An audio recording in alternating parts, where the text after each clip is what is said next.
William, hopefully your favorite videographer from Two Hats Publishing. I welcome you to another Two Hats special of community events. Let's look in and see what's really happening.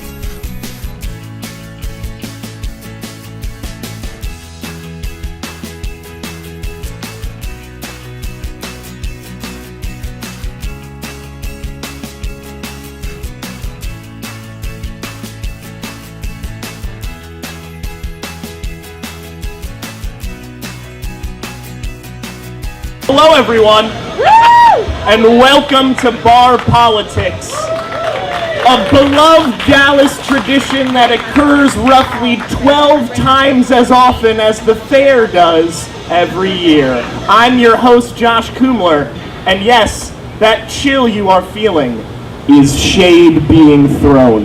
Don't look at me like that, Tex. You see, as happy as we are to be joining you here at one of our favorite bars in Dallas, give it up for the good people at 8 Bells, ladies and gentlemen. We really were hoping that our performance of Fair Park Edition could have been on the park grounds itself, but as we were told by our friends at the historic Margo Jones Theater, who host great shows the rest of the year, like the Dallas Solo Fest, the State Fair has already moved in over a month in advance of their start date, and as such, the place is clogged up tighter than your arteries after a few fried sticks of butter. Which is really a shame, because it's hard to make out the decades-old architecture and national historic landmarks when they're behind a bunch of beer logos and hot tubs for sale. But then again, maybe the whole point is to cover all of that up. After all, this invaluable piece of our history has been in precipitous decline for decades, despite the efforts of numerous individuals to try and save it. So it's not unlike the career of Britney Spears in that way. Don't look at me like that, you need help. The latest person trying to drag this national treasure back into rehab is Walter J. Human, 79-year-old University Park resident and human turtle hybrid of the species Mitch McConnell sapien. He served in the LBJ White House, helped to spread DART throughout the region, and brought magnet schools into DISD, which means a lot of people love him, as long as they don't live in the part of Dallas underserved by the war on poverty, public transit, and neighborhood schools, which unfortunately goes a long way towards describing the current problems facing neighborhoods surrounding Fair Park. Which might be why in 2014, Mayor Mike Rawlings, seen here being deeply unimpressive, created a task force chaired by Mr. Human to lead a comprehensive national search for an executive director and staff to transform Fair Park into a world-class public park. If you ask me, Rawlings needs a world-class thesaurus. Find a couple synonyms for the fucking phrase world-class, but I digress. A few months after receiving his commission, Human came back to City Council with a presentation that looks a little bit like he woke up that morning like, shit, that's today? Like, I'm surprised there's not a number 8 that just says world-class in all caps. But don't worry. He did make sure to remind us not to overly contemplate our navels, because we surely wouldn't want too much contemplation when it comes to a major civic institution with decades worth of problematic history. No! What we want is action. So let's take a look at Human's 2014 action steps and see where we're at with them. Step 1, this council briefing. Check. Ask city to pay. Big old check, please. WJH, that's Human's rap name, offers to pay offers to consult W/O Pay as consultants starting now to help Fair Park address its problems. And that's true, you know, he's doing all of this for free. So, what problems have been addressed pro bono? Well, negotiate management agreement, that's ongoing. Recruit board members, that took nearly 2 years to actually happen. Human resources transition appears to be worked out. Everyone currently employed by the park gets to stay, but that operation details part where it says who does what remains to be seen.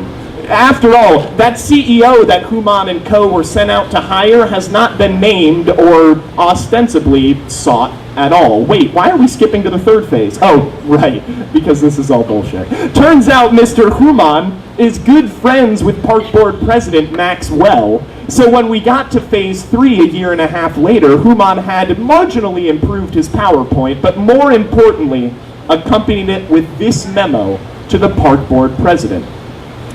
I propose for your consideration the following recommended process to bringing SICK the foundation issue to a, hopefully, successful vote.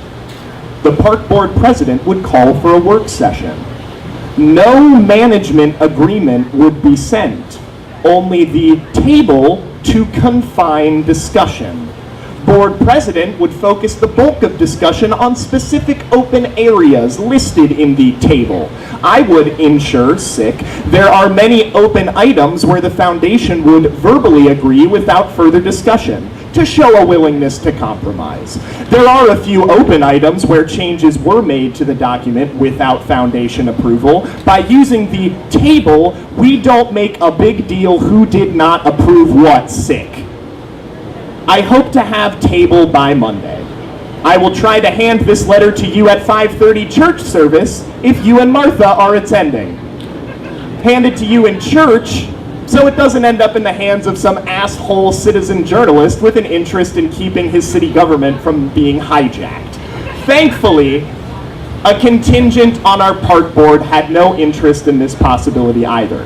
And at that July 21st meeting, 5 responded to these deeply undemocratic tactics and walked out, thus depriving the board of a quorum necessary in order to take a vote. And with this extraordinary measure, those 5 achieved the impossible. You mean they fundamentally shifted the interplay between big money and establishment politics in Dallas forever? Oh, sweet Ray. Oh, no. I just meant they actually got people to give a shit about a park board meeting for a hot second. They still ended up passing the thing a few weeks later, but not before implementing some very important provisions, such as a termination for non-appropriation clause, which basically says that the millions of dollars a year Human is asking for would have to be approved on a yearly basis, rather than forcing the city to cough up all $610 million requested in the 30-year contract by the end of a 2-year council term, something we'd have been forced to do had the entire board been appeased by the table. And we're still far from out of the woods. The Foundation, which again will be receiving upwards of $20 million a year direct from our general fund, would not be subject to open meetings. Only one of its board members has to actually live in the Fair Park neighborhood. None of the rest even have to live in Dallas. And oh yeah, that whole world-class park thing that started this entire venture isn't funded by any of that money. Human promises to raise $50 million for it from his rich friends after voters promise him $75 million in tax money in the next bond election. And so, in the midst of all of this insanity, we here at Bar Politics considered what would be most effective to cultivate awareness and motivate action surrounding these serious cultural issues. And then we ditched that plan and decided to do what everyone else in Dallas does. Have a panel. So everyone, please put your drinks down and your hands together for a bunch of cultural luminaries you've never heard of and don't care about. All of whom, to be clear, are all actors claiming totally fake titles. Standing right in the middle there, we have noted feminist art historian and host of the podcast Georgia O'Keeffe at 100, Sarah Hamilton, ladies and gentlemen. Someone really should make that podcast a thing, though. So, tell me about it. Next, we have generous arts benefactor and trustee of the Daughters of the Dallas Citizens Council, Bao-Nak Lei, everyone. Thank you, everyone. Pleasure to be here tonight. And what era of art history is that outfit from, Miss Hamilton? Well, the titles may be fake, but the tension is definitely real. And finally, we have Dallas Summer Musical's leading man, Chris McCreary. Quiet type, all right. Sarah, I want to start with you. Fair Park, Mr. McCreary, thank you. With its decades-old Art Deco architecture and massive sculptural works, occupies a profound place in art history. But as you've noted in your work, the contributions of women to this national landmark often go overlooked. That's right, Josh. A 1980 investigation done by the Dallas Historical Society reported that 59 artists contributed works to the Texas Centennial in 1936. But of those 59 artists, only 7 of them were women, which heavily skews idealized physical conceptions to the male gaze. Totally. What does that mean? Let's take a look. This boobalicious surfer babe? A man made it!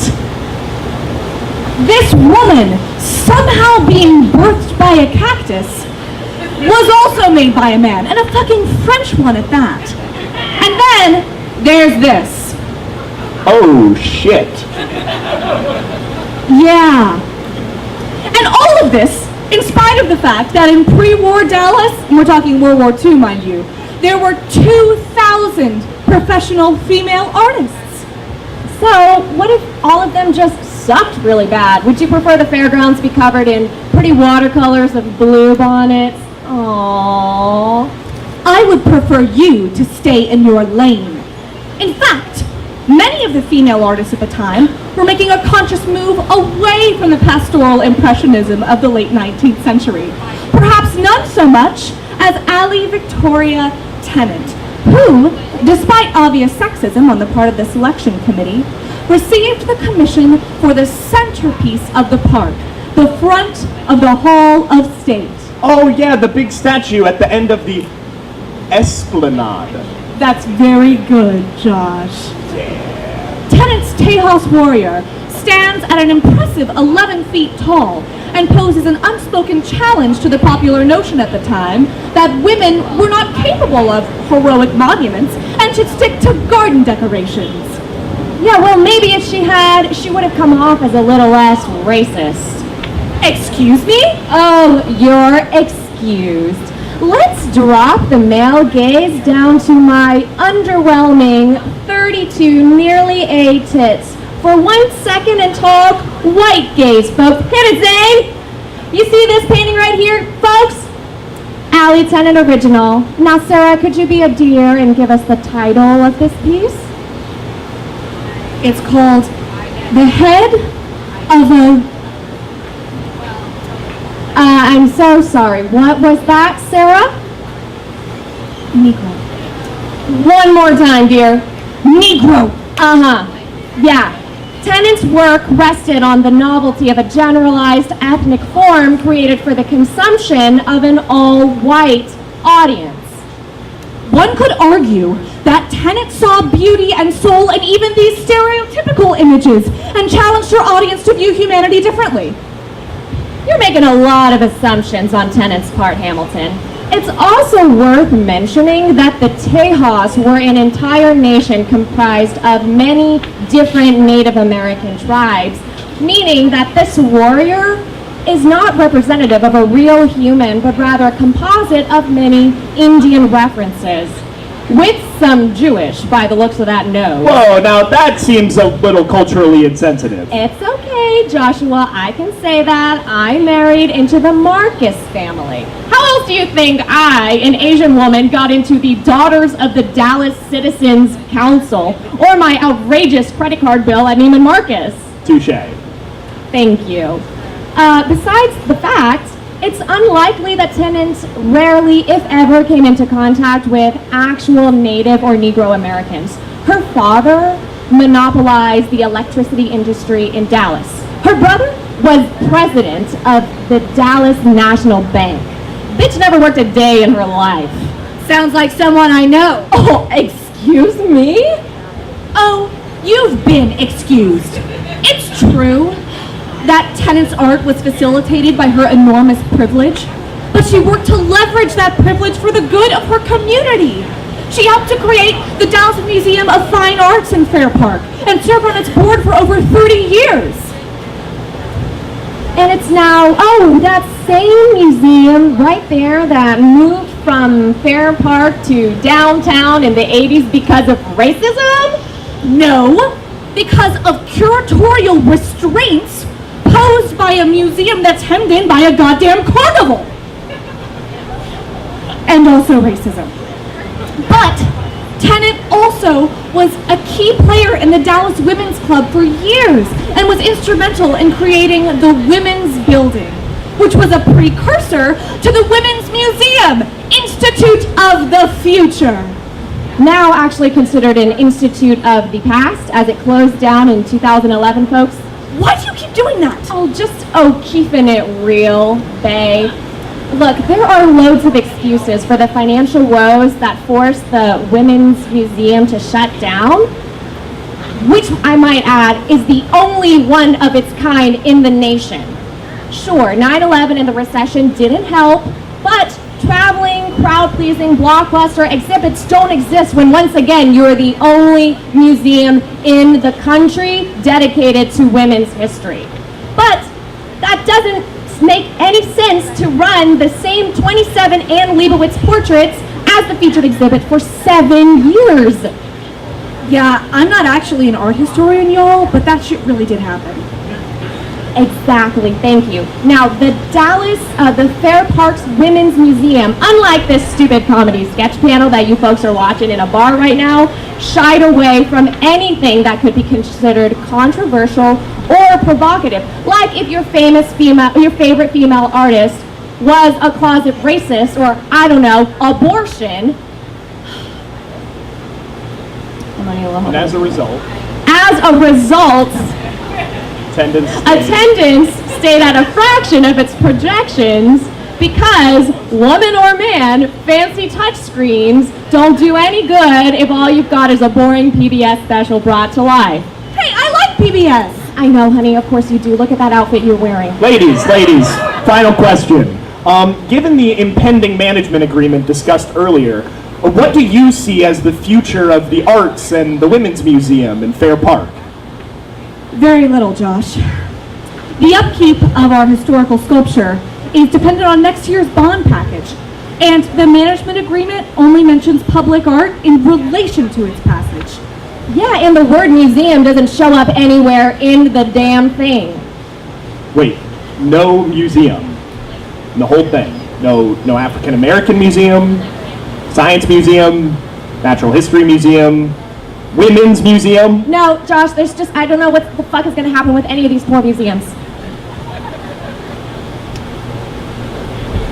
Well, I, for one, am feeling optimistic about the study of women, art, and history in Dallas.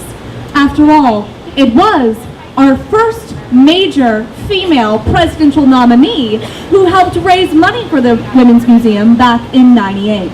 And she had this to say about our woman born of a cactus. It somehow sums up a woman's life. There's lots of women who may have stepped on a few or had a few thrust at them and came right out and kept going time and time again. Thank you, Sarah. It's almost as if she knew that one day she'd be running against an old, dried-up prick. Sarah and Baunock, ladies and gentlemen. Thank you, ladies. Thank you. Oh, Chris, you're still here. Goddamn right I am. kind of forgotten about you. So, what's going on at the Dallas Summer Musicals? Oh, there once was a great fair park with a thriving season of shows. This year had a wicked start, but Michael Jenkins, the manager and director of president of the DSM for like decades, just got hosed. Wait, what? Why'd they fire him? Do you hear the people singing their songs to empty seats because the musicals have not made money since 2008? Wait, how is that even possible? How did no one notice this earlier? And what did Mr. Jenkins have to say about it? 3, 4. Luckily, that's not my problem. And you're just mad 'cause I'm old. But the other weird thing about Jenkins was his base pay was $300K a year. Damn, that's a lot of money. I think they could have invested some of those in voice lessons or something. I also heard he ran into some problems with his board members. That guy, what's his name, man? Michael Jenkins didn't want anything considered an affront to his morals, and mores are dictated by what families say. So, no profanity, no nudity, no way, and also no rapping. So, who's in charge now? Attending the tale of David Hislop, or to make an E from a flop. He trims the budget wherever he goes, from Minister Todd to the DSO. But who gets the job after, nobody knows. But David Hislop, the action man performing arts. Damn. So, what's gonna happen? Did Michael Jenkins ever get his age discrimination lawsuit settled? Well, Jenkins didn't have to go. They gave him a new job so he can still pick shows. Anything goes. They didn't have to fire him just to give him a brand new season, but who the fuck cares? Anything goes. So, how much are we paying him for this made-up position? Who the fuck knows? And will the DSM even still be around after the privatization? Who the fuck knows? Who the fuck knows? Who the fuck knows? Everything blows!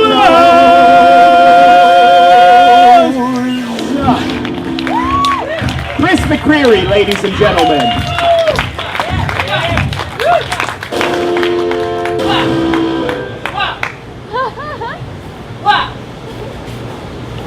Whoa!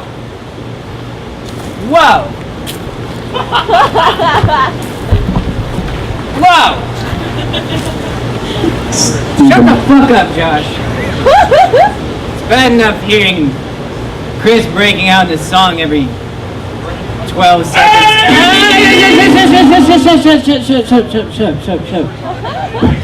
Shut. Fair Park. Founded in 1936, but not really, but kinda, but not really. The original 80-acre plot of land was acquired in 1886 by the Dallas State Fair, which later became the Texas State Fair in 1887 once Dallas realized it was not a state. But it wasn't until 1904 that the voters approved the Reardon Plan, which purchased the fairgrounds from the State Fair Association for $125,000.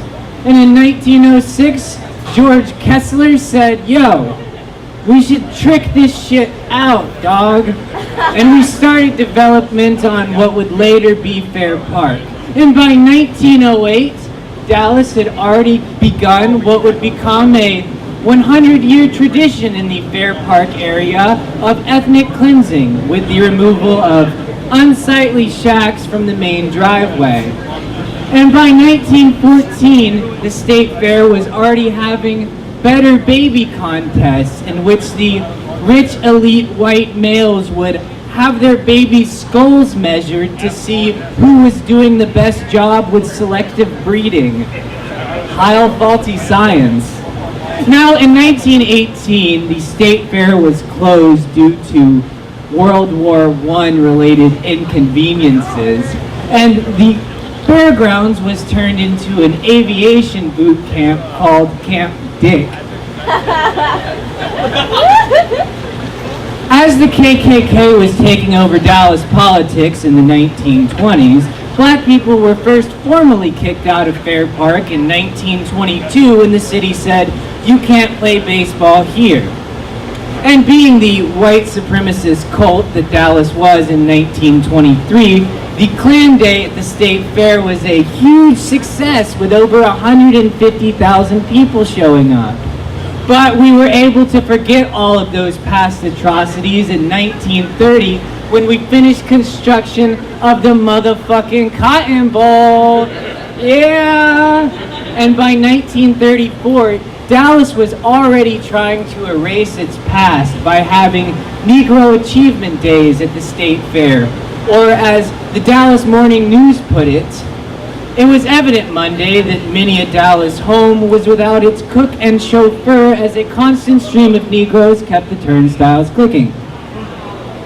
But in 1935, we were already under construction for the Hall of Negro Life to be debuted at the 1936 motherfucking centennial! Yeah!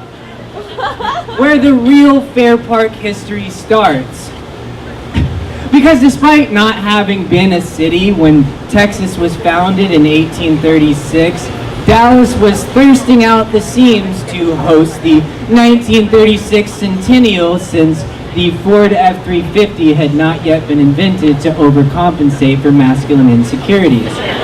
And it's a motherfucking centennial, right? We finna make hella money and get hella strange from out of town.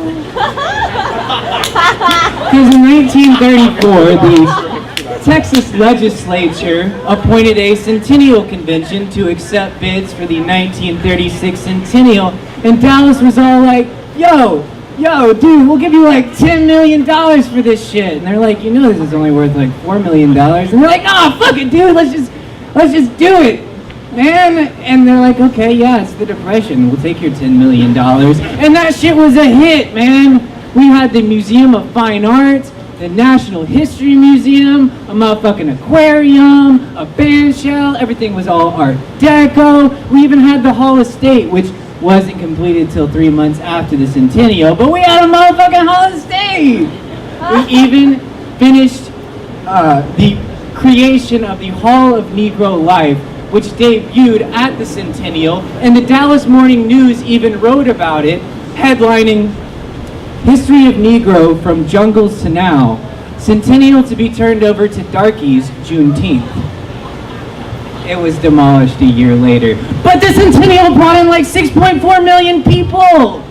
And lost hella fucking money because it was really hot, there was no AC or fans, and centennials are really expensive. So realizing that the city was hemorrhaging money, former Klansman and later Mayor R.L. Thornton devised an elite group of supermen to handle all the city's financial woes.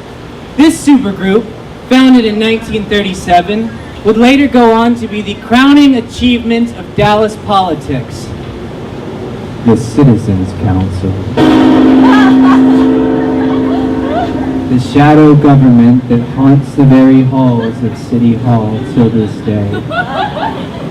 Dallas celebrated its own centennial in 1941. And then from 1942 to 1945, the State Fair was closed due to World War II related inconveniences. But by 1950, shit started to get real.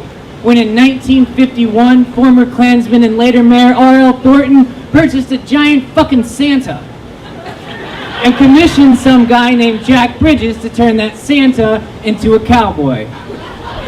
And lo and behold, Big Tex is born.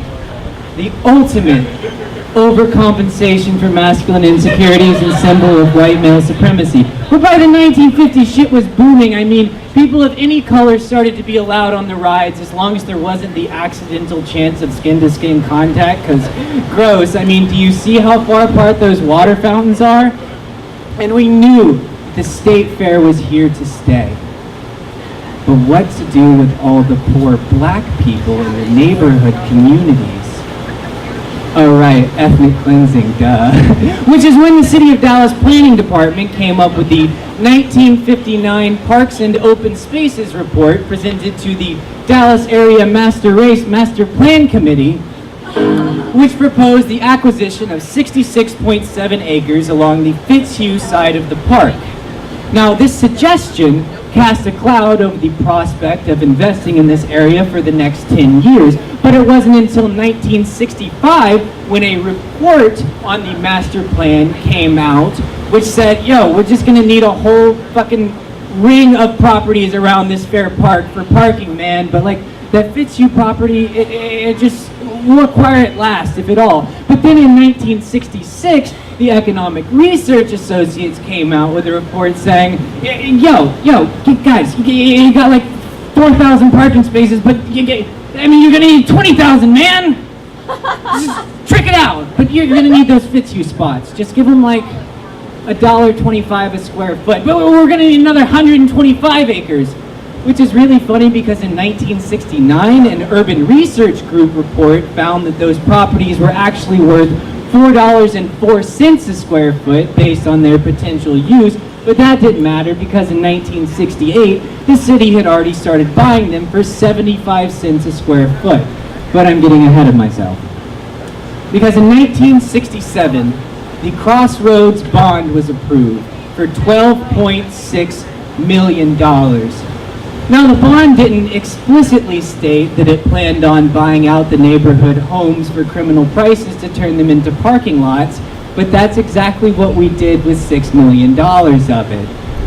So in 1968, the city started buying homes for 75 cents a square foot, which prompted the foundation of the Fair Park Block Partnership to ensure that people were getting a fair price for their homes and to help them relocate after the city kicked them out.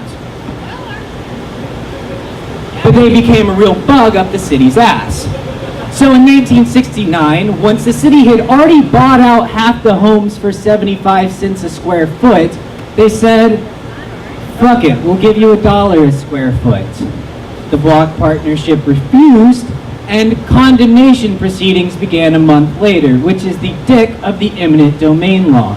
But what's even more sketchy than that, surprisingly, is that in 1969, a management report came out that said all related organizations are intrigued by the idea of a long-range goal of a 700-acre park anchored on the present-day Fair Park, which is the exact tactic they used in 1959 to discourage development in that area, but this time suggesting an area that was 3 times the current size of Fair Park.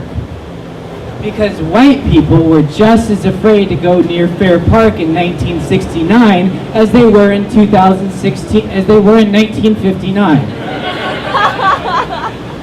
For a complete history on the tumultuous late 60s and early 70s of Fair Park, please see Jim Schute's book, The Accommodation. It's hard to find in print, but we may have some PDFs that fell off the back of the truck. Now, in 1972, this pattern continued with a $6 million bond proposal for the acquisition of more lands and development of existing structures, and then in 1981, when we acquired the land between Fair Park and Highway 352. Several bond proposals later, we have the 1991 Master Plan. And much like every other master plan up until this point, it suggested, fixing the existing structures and making the park into a year-round thing, and what was it? Shit was a lot less on-the-nose racist back in the 1990s, so there was a good reason to believe that they actually meant it. Plus, they even explicitly said in the plan that it did not require the acquisition of new land, which we would go to acquire more land in 1993, but in 1992, the citizens voted on a modest tax increase from 8.25% to 8.75% for sales tax, which would have gone $5 million to developing the neighborhood and $9.9 million for the acquisition of more land for 5,000 parking spaces. Wait, what? It doesn't matter because the citizens voted against it. to be fair, the people in the neighborhood communities all voted for it, but it was overwhelmingly a North Dallas landslide. Call it a Land Rover slide. So in 2003, we said, fuck it. Alright, let's try this one more time.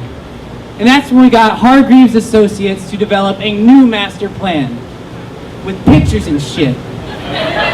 Pictures that will later in the digital version be updated to Photoshop and creepy looking children.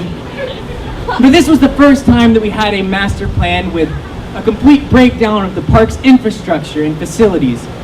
And so in 2006, we voted on a $72 million bond proposal to move forward with these plans. And in 2014, we had Mayor Mike Rawlings, Mayor Task Force thing that puts us into our current predicament. But what I think is most telling is that in 2016, this year, June of this year, the Dallas Morning News posted an op-ed in which the author, reminiscing on the distant possibility of a 700-acre fair park, said, "The additional 500 acres were never acquired. There's still acres and acres and acres of concrete." But didn't finish his sentence with, "that people are currently living on top of in their homes."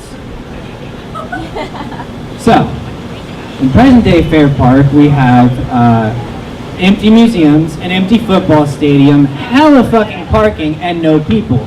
And the goal of the city of Dallas is to get white people to not be so afraid to go to Fair Park year-round and to make it into a year-round facility, but and you know, also to revitalize the neighborhood communities, right? But probably not by turning them into parking lots, but you know, maybe. So, here's my idea.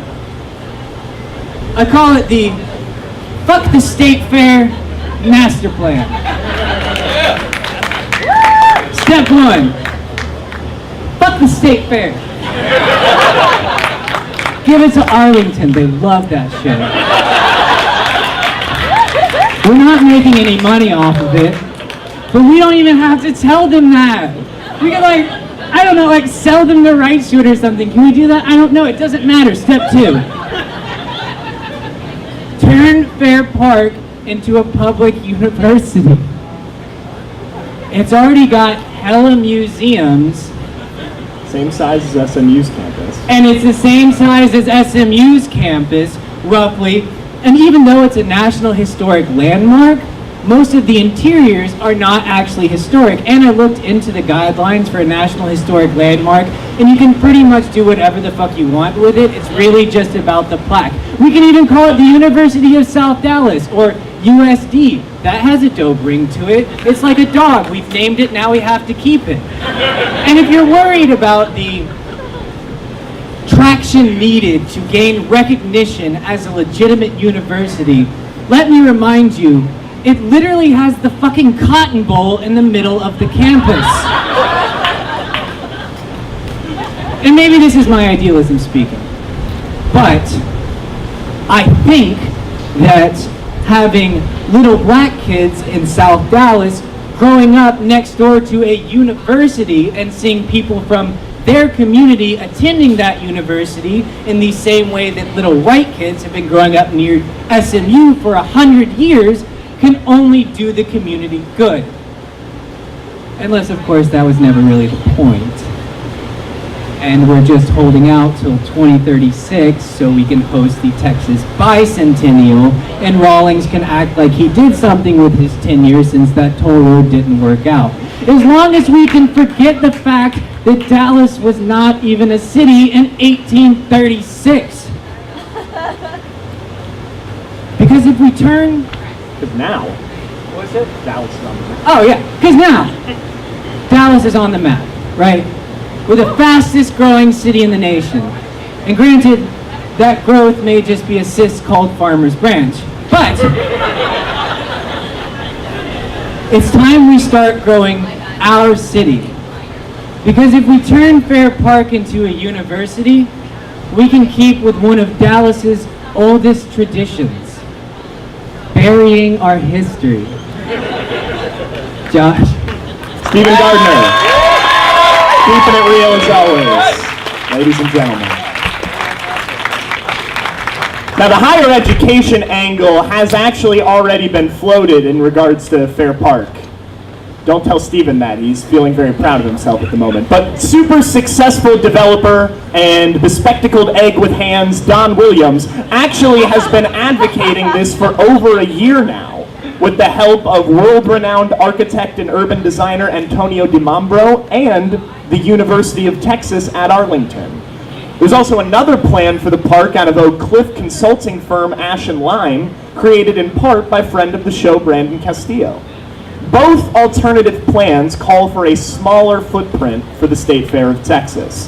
The second one actually posits that more money could be made within the contracted layout, and both contain far more detail than the management agreement City Council is being asked to sign off on.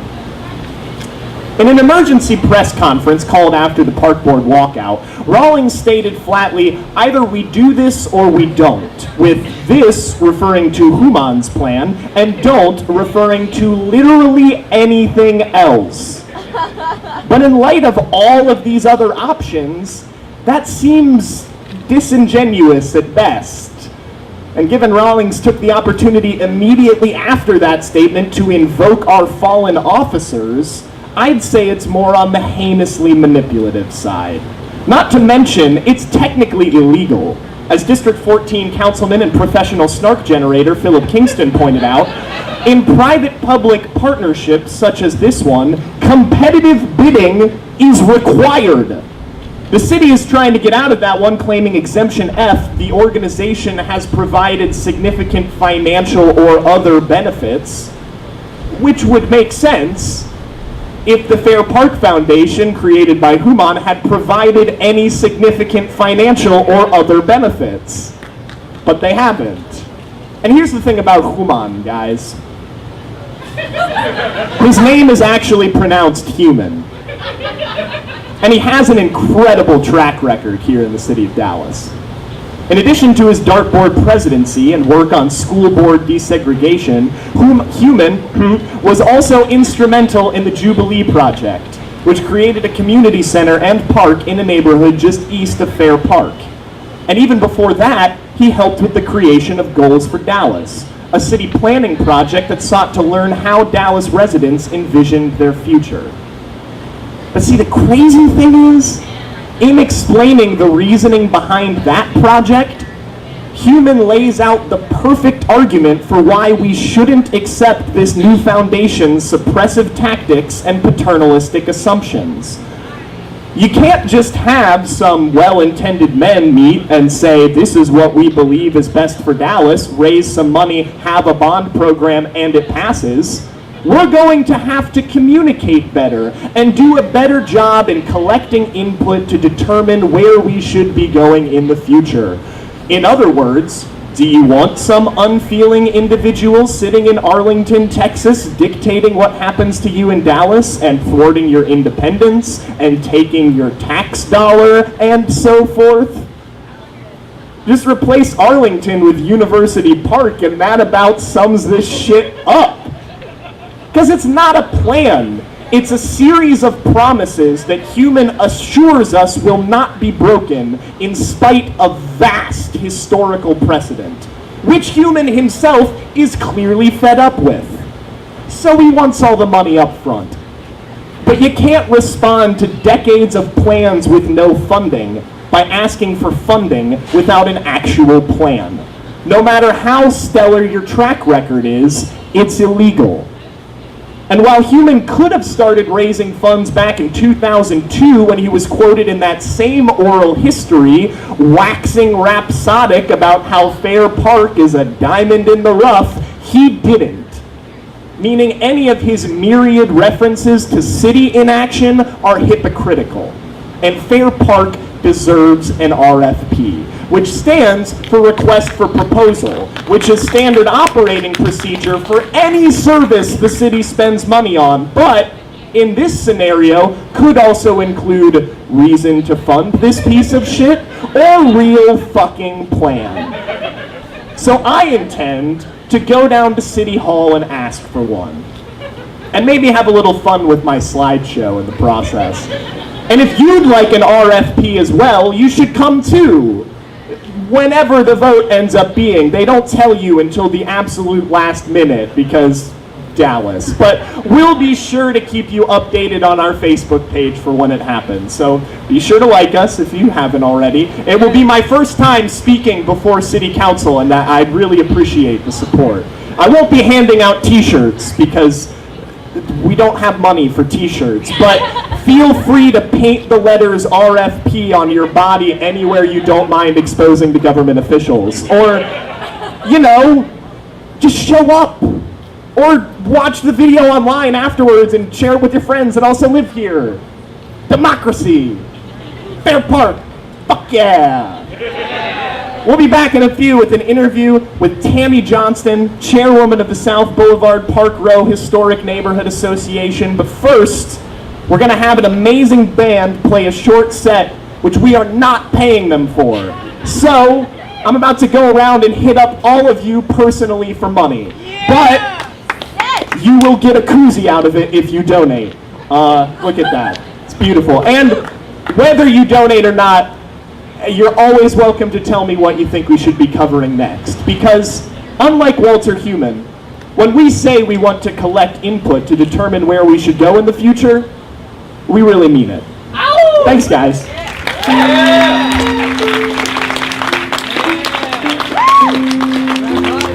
This is William, hopefully your favorite videographer from Two Hats Publishing. I hope you enjoyed this video.